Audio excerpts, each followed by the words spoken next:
From the CISO Series, it's cybersecurity headlines.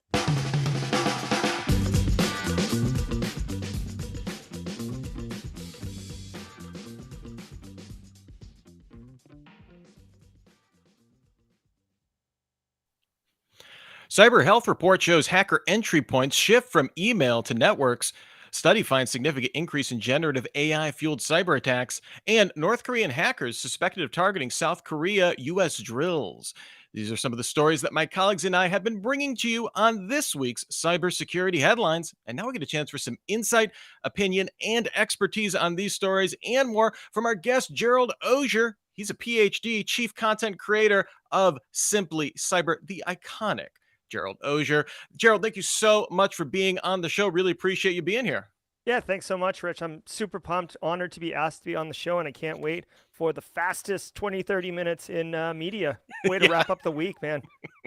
we're gonna go deep but quick.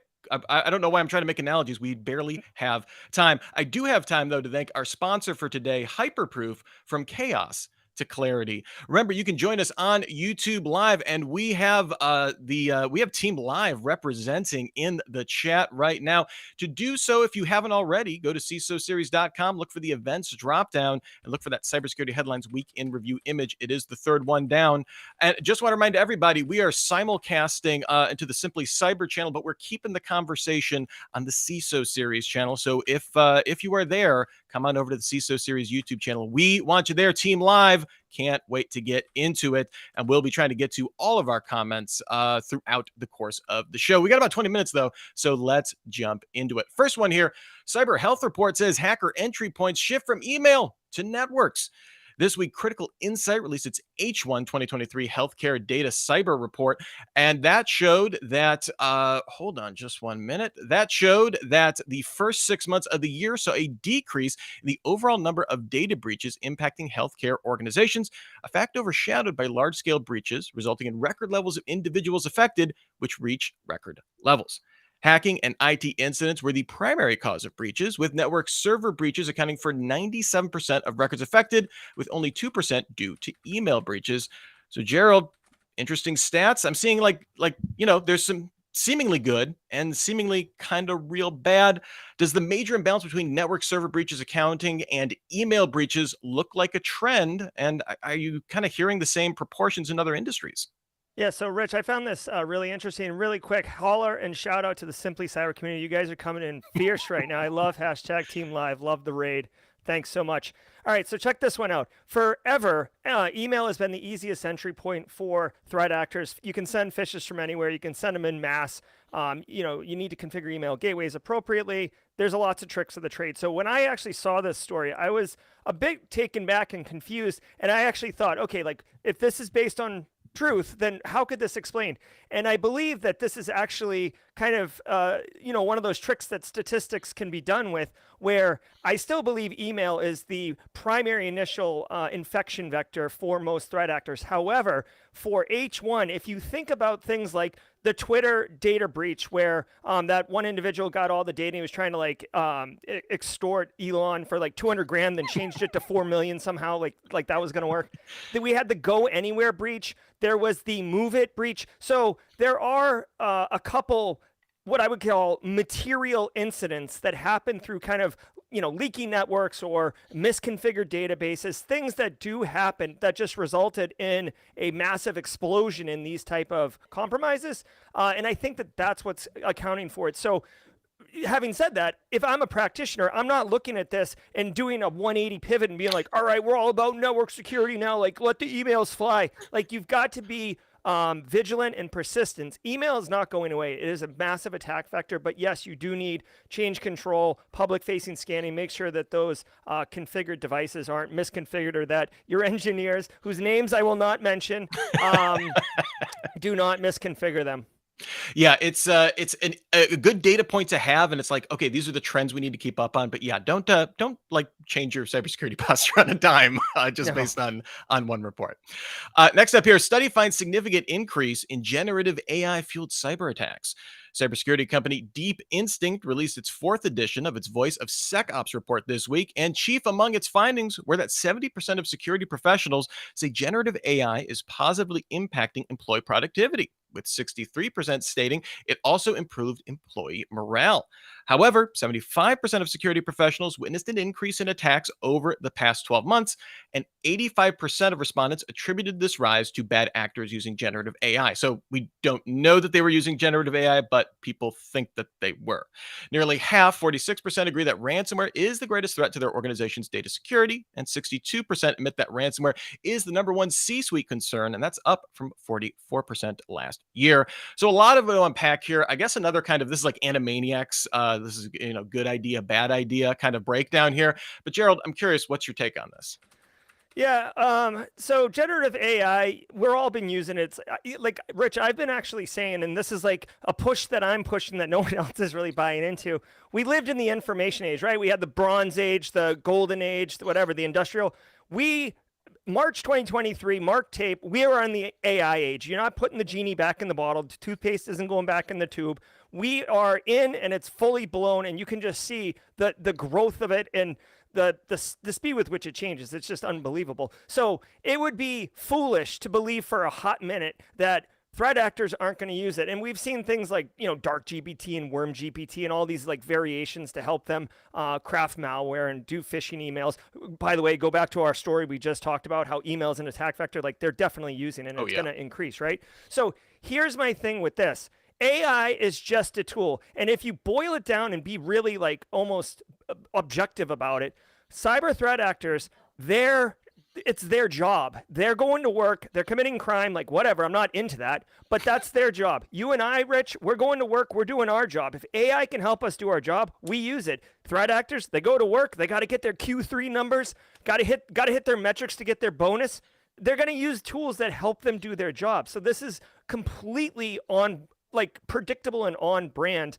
And the final thing I like about this story is I love to see that Deep Insight identified that this is having a positive impact specifically on SecOps analysts or SOC analysts, security operations analysts, whatever you want to call it, because those particular demographic of our industry are the ones who are typically, reaching burnout, being asked to do more with less, alert fatigue, these type of things. So for anything, short of tickets to go to DEF CON, like anything that can help in a positive way impact those operators from doing their job, I'm all for it. Let's do more.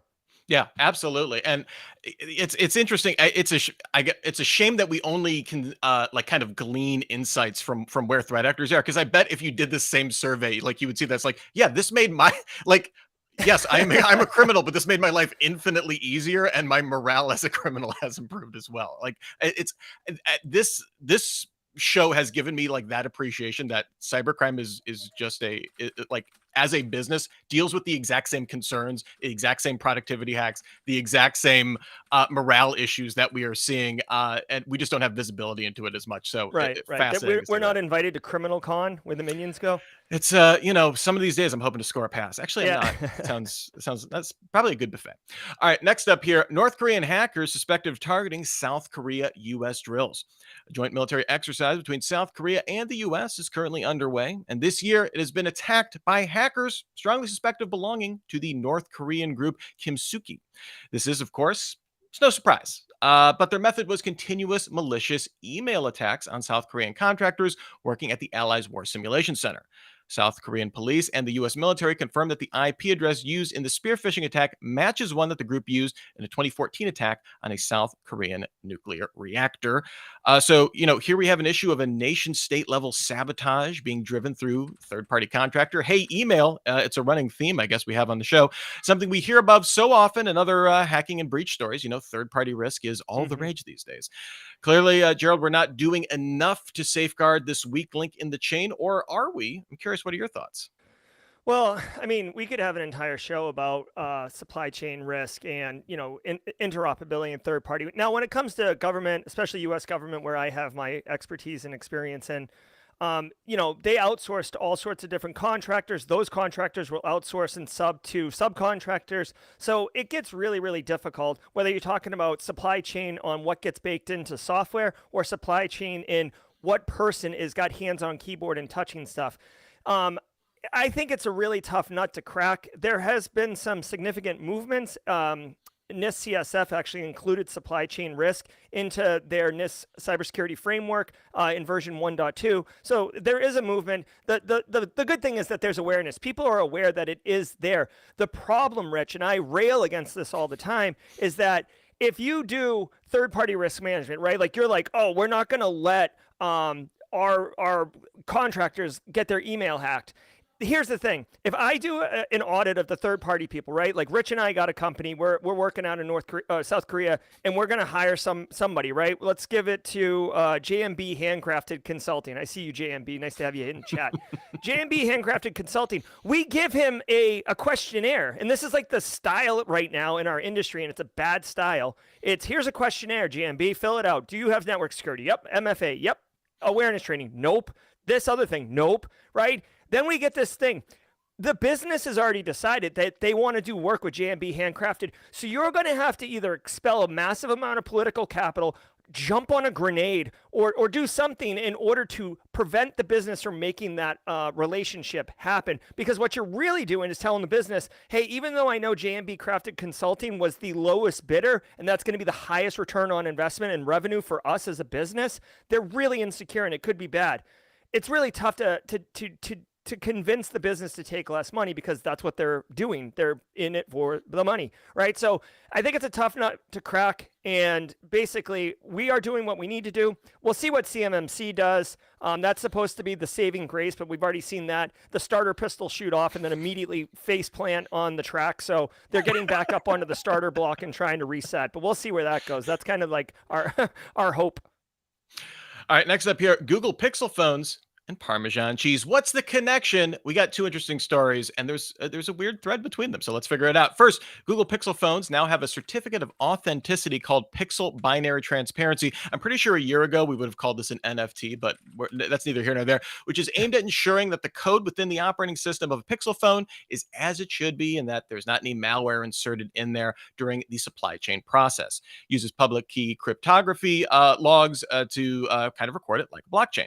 Secondly, the people who make Parmesan cheese, which has a PDO status, so it's like champagne, I guess if you want a Wayne's World reference here, you can only use it if you're from that area, are now seeking to beat the world's counterfeit cheese operations by inserting microtransponders into the QR labels found on the rinds of cheese wheels to act as anchors to locate where the individual cheese wheel was made.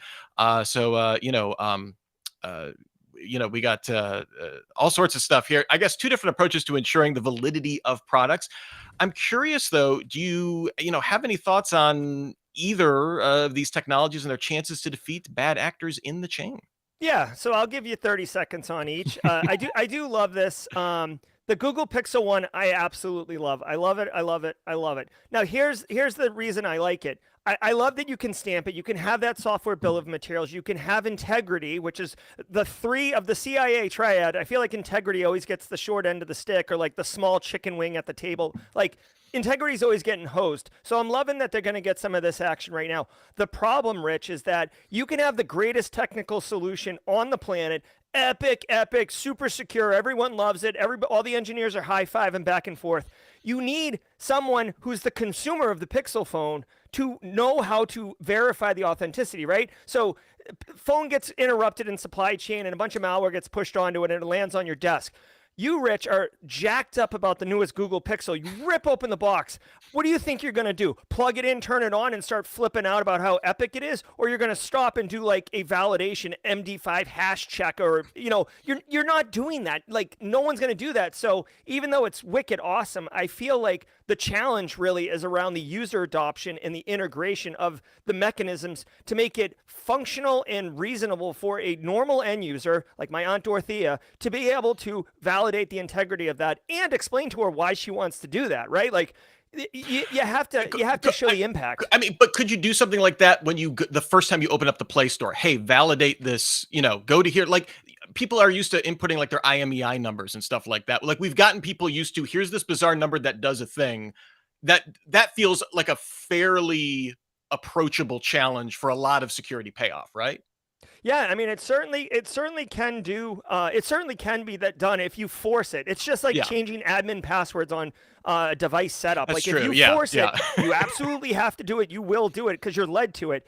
But I just, for normal end users, That's true. non-tech people, even if you tell them, I mean, there's been studies where people will do a pop-up in front of a person that says, if you click OK, you will install malware. And the person just clicks it because they just want it to get out of their way.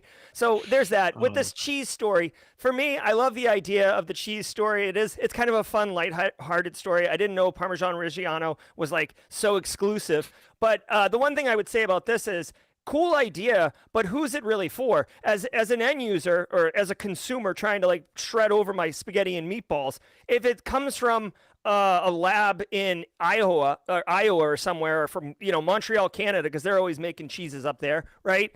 Like, do I care? Like, am I willing to pay the extra X amount of dollars in order to get authentic Parmesan Reggiano, right?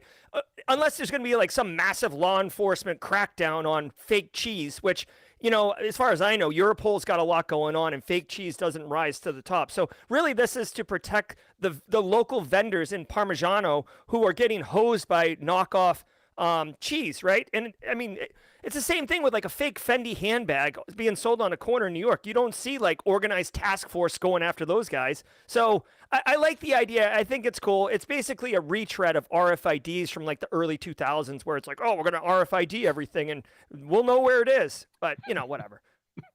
all right. Well, before we move on to our next story, we have to spend a few moments and thank our sponsor, Hyperproof. Is your company scaling? Do you need to quickly add more compliance frameworks but don't know where to start? Hyperproof has you covered. Hyperproof is a risk and compliance management platform that can help you manage compliance at scale. With Hyperproof, you can quickly add new frameworks, crosswalk controls between frameworks, view your risk posture, and manage your risks all in one place. Visit hyperproof.io to get started today. All right, next up here, one of my favorite stories from the week. The Brits are tipping off ransomware targets. The Record's Alexander Martin this week profiled the UK's early warning system, operated by the country's National Cybersecurity Center. It provides tips to organizations being targeted by ransomware groups. The system combines signals gathered by UK intelligence agencies with public, commercial, and other inputs to identify early stage targets. It's currently an opt-in service because it turns out alerting organizations remains supremely challenging. One of those being you have to convince the organization that the notification itself isn't a scam. So, Gerald, this seems to have a lot of merit. Do you think this will work? And, what can we learn, I guess, in the US from this kind of model? Yeah, so okay, I love this. All right. Like ISACs, information sharing analysis centers, that's kind of what we've been doing the last 10 years. If you look at the evolution of communication and interdepartmental sharing, if you want to kind of use a vague term to explain it, it went from isolated, where you couldn't tell anyone, didn't have any information, couldn't share, up to ISACs. Now CISA, aka under Jen Easterly's direction. What's up, Jen? Under her direction, now there's like a lot of public-private sector collaboration and involvement going out. So I love this. I believe honestly that UK, Australia, Canada, United States, the Five Eyes countries basically, I feel like they have a back channel Discord server where they're just like sharing information and sharing best practices and stuff. So the fact that Brits are doing this, I absolutely love it. I suspect that it's just not being reported, frankly, that the US is doing it as well. I suspect also, and again, straight cash, homie, the US is probably taking it to like the Fortune 500 companies, right? Something that's seen as critical infrastructure, perhaps, and letting them know so as to not tip the whole hand. I do believe that this is fantastic.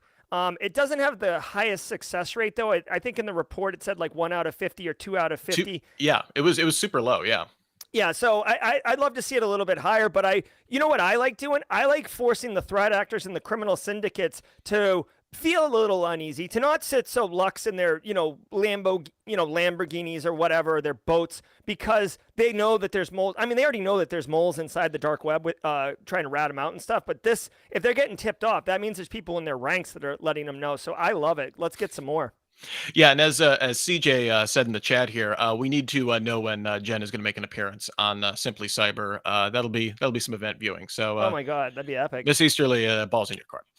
Next up here in pouring some out news, hosting firm loses customer data after a ransomware attack. A ransomware attack hit the Danish hosting firms Cloud Nordic and Azero Cloud last week. These belong to the same parent company. They're separate brands. Consequently, the majority of their customer data, they lost the majority of all of their customer data, and the companies are recommending customers attempt to recover data from local backups or the Internet Archive's Wayback Machine. That is in no one's business continuity plan. I'm just going to say here.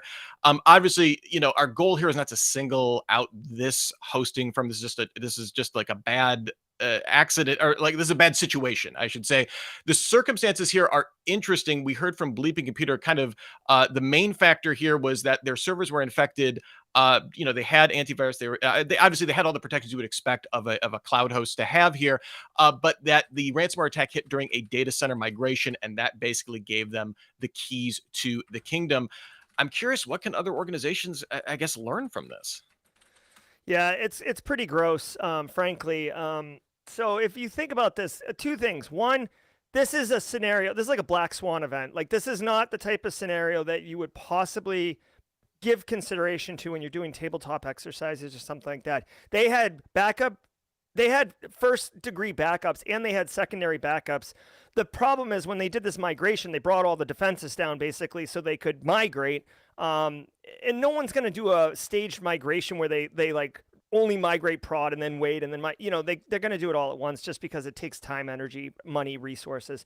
So the interesting thing here to me is that this was clearly an insider job. Like, there's no way there wasn't somebody who knew that window, because maintenance windows are, you'll say like, 24 to 48 hours, but the bulk of the work, it's like the 6-hour window. So someone knew about it. I feel horrible for the customers because, Rich, you and I own an official import-export of Parmesan Reggiano cheese company, right? And we've got a website where people can make their orders for their cheese. And you and I invest 99% of our profit into this cheese business's security, right? We're barely taking a paycheck home. We're barely covering our bills, Rich. But we have invested ridiculously into security. And we are wiped out because we had this hosting firm. This is not something, even if the hosting firm had great controls, this is one of those scenarios that just doesn't factor into anybody's risk calculations or scenarios. It's not on a threat landscape. So, my heart goes out to him. To go back to the Wayback Machine as a way to get your website back and get back up and running is terrible. Think about how many. This is a story that is impacting families and communities because business is down, people who work there down, the people who were customers of those businesses down. It's gross. It's gross. This is almost, how like they say like the reason Ebola doesn't spread a lot is because it's so deadly that like it's a bad virus in that way because it doesn't have time to spread. This almost seems to me like this is such a like as an insider job, this is such a titanically bad situation. Like it is an instantly existential like flash of the pan. Like these coasts are dead. Like is this almost like too devastating of an attack to like if your goal is to make money off of them? Like is that like ever a consideration? Do you think that's what kind of stood out to me? Like this is like almost this is like too much, or is this just like a warning shot, I guess, for the rest of the industry to hey maybe pay up? Yeah, well, I mean, obviously the threat actors thought by attacking a business that, would have a lot of customers who were demanding that business pay the ransom. The pressure wouldn't be coming from the threat actors to pay as much as it would be coming from the customer base of them. The fact that they so quickly said that they weren't going to pay it either indicates that they don't have the cash flow or they don't have, the capital in order to provide that. Maybe they didn't have insurance. I don't know the reasons. Maybe they just straight up aren't going to fund terrorism, but like, I don't know what the reasons are, but yeah, it's not good. And as far as a warning shot goes, I don't think so because ransomware threat actors, at least in my experience, are much more opportunistic focused. Like I've been saying this for, probably months, if not years. Like if I was a ransomware threat actor, I'd go right for accounting firms and law firms because it's all their data, their clients, and you can find out who's got the most money and who's got the sensitive secrets and all these things. And occasionally we see those get hit, but not targeted or focused. So I think it's really opportunistic. And frankly, I think that's why we see a lot of education in a lower state and local municipalities and governments get hit because their infosec's terrible and their IT staff are under resourced. All right, we're going to finish off the show here with one of my favorite stories from the week. IBM puts LLM to work translating COBOL. A survey by the Stack estimated that in 2022, over 800 million lines of COBOL were used in daily production environments, possibly increasing over the last 5 years. This comes as a pool of COBOL programmers continues to shrink because the ravages of time are subject to us all. With that in mind, IBM announced Code Assistance for IBM Z, a large language model designed to translate COBOL to Java. IBM expects general availability by Q4. The system offers enough nuance to do things like recommend if a subservice should stay written in COBOL for performance or other reasons. IBM recommends companies use vulnerability scanners to help ensure translated code doesn't introduce new security issues. So, Gerald, this appears to be a fascinating benefit of AI. We've been hearing since the days going back to Y2K. People have been aware of the diminishing pool of coders when you're talking about older programming languages. Could this be a saving grace? Yeah, when I first heard this story, I was like, oh, I like that. That seems like kind of a righteous, feel good story of AI. Like everybody's like doom and gloom that AI is going to become Skynet or just at least just take your job. And this one's like, hey, no, like we're doing something good with it. So I do love it. I mean, there was that push. Like if you go to TIOBE, which is this website that kind of captures the popularity of programming languages. It's a pretty deep cut nerd thing, but just trust me, it's the legit source for it. You'll see that year over year, COBOL has actually increased quite a bit to like number 17 most popular language, and Java's actually fallen. So there is that to be said. I do like that they're doing it. The people who do know COBOL are aging out, to put it in a nice, polite way, and and there's like critical systems that are still running on COBOL. So if we can migrate it to Java, that's fine. I mean, I wouldn't think Java's the best language to migrate it to. Java's pretty bloated. Java's got a lot of maintenance pieces to it, a lot of support libraries and stuff like that. So I'm not sure like who got to be in the room when they decided COBOL to Java was the way to go. But it's not. I don't have time to make that fight. but way to go. ChatGPT knows how to program COBOL. Way to go. Yeah, it was almost like the punchline to the headline. It was like COBOL 2 ... Java. But hey, it's it's easier to find them on Indeed, right? At Yeah, least it's something like exactly. that. Well, I have to just give a huge thank you to the Simply Cyber hashtag team live representing in here. I mean, the chat has just been nonstop. It's been awesome to see. So thank everybody for coming on over, for checking out the weekend review. Gerald, your audience is amazing, as are you. Before we get out of here, was there any story that reacted strongly to a thumbs up or an eye roller, like we like to say, something that just really got your attention? Oh, geez. Let me think really quickly. I don't know. I liked the stories we covered or just stories in general. Stories we covered. If there was something from the week that you think deserves a little shout out, now's the time. No, so I've been kind of I don't know, like the NIST releasing the guidance on how to deal with quantum computing, I think is worth a shout out. Quantum computing is coming. It's like, I feel like it's one of those things that's like such a big topic that it's like almost overwhelming where they're like, but NIST, shout out to NIST. I love myself some NIST. If we were on Simply Cyber, there's an I Heart NIST emote that you guys, squad members, That's hilarious. Yeah, I do love NIST, and I just want to say I appreciate the work they're doing, both running the challenge to find a solution for quantum encryption, unbreakable quantum encryption algorithms. They've been running that contest, for lack of a better term, for the last couple of years, and they've narrowed it down, I think, to 2. So that's going to be ready when that comes. And then preparing people for a post-quantum computer world. I just think it's excellent, and that's why I love NIST, frankly, because, Rich, the business comes to us and says, like, what do we do? And like, sometimes I'm not a quantum computer guy. I don't know the first thing about it except like kind of the principles of what it's built on. So for me, oh, hey, you know what? Let me go do some research. The first place I'm going is NIST. I'm going to dial into those special pubs, and I'm just going to let it wash all over me. And then I'm going to be able to turn around and actually give an informed opinion on what we should do about it. Yeah, it's been fascinating to. This has literally been years in the process. So the fact that these are here, and I mean, it speaks to this very interesting, exciting / terrifying moment that we are very quickly approaching with quantum. And you're right. Like I'm getting up to speed on it. It's a great recommendation to to keep up with what NIST is putting out there to stay on top of all of it. And again, it seems like the cheese story, I'm going to say, has been the favorite of the chat audience today. We've seen a lot of cheese. Nick Barker giving it some love there. Same with Gary in the chat there. And just shout out to everybody again. Obviously, Gerald Auger, the chief content creator with Simply Cyber, the Simply Cyber YouTube channel is a place to hang every single weekday. Where else can people find you online? Where are you putting your stuff these days? Yeah, absolutely. So the Simply Cyber community is strong. We are much bigger than a YouTube channel, although there's a lot going on the YouTube. If you go to this Linktree / Simply Cyber URL right there, you'll get basically funneled into a site that has all the different things. So if you want to break into the industry, if you want to level up, if you want to get the top news, if you want to learn GRC, if you want to connect with me on LinkedIn, if you want to engage on the Discord server, whatever you want. If you want to go to the Simply CyberCon on November 8th, 2023, you can learn about that. So yeah, go to this Linktree URL right there, and you will be right where you need to be to find me for all of this and more. But I'm passionate about cybersecurity, Rich. So if you're into that, come find me. Excellent. Excellent. Well, thank you so much, Gerald. This has truly been a pleasure. Thanks also to our sponsor, Hyperproof, from chaos to clarity. Also, thanks just again to everybody in the comments today.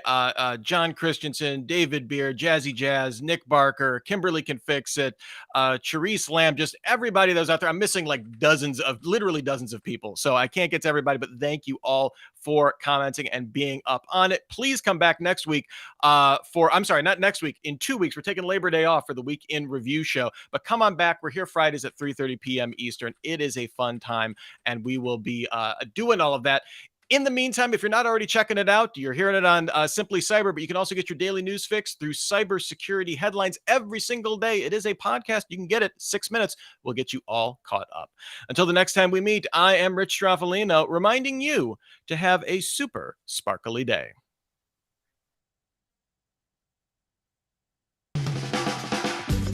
Cybersecurity headlines are available every weekday. Head to CISOSeries.com for the full stories behind the headlines.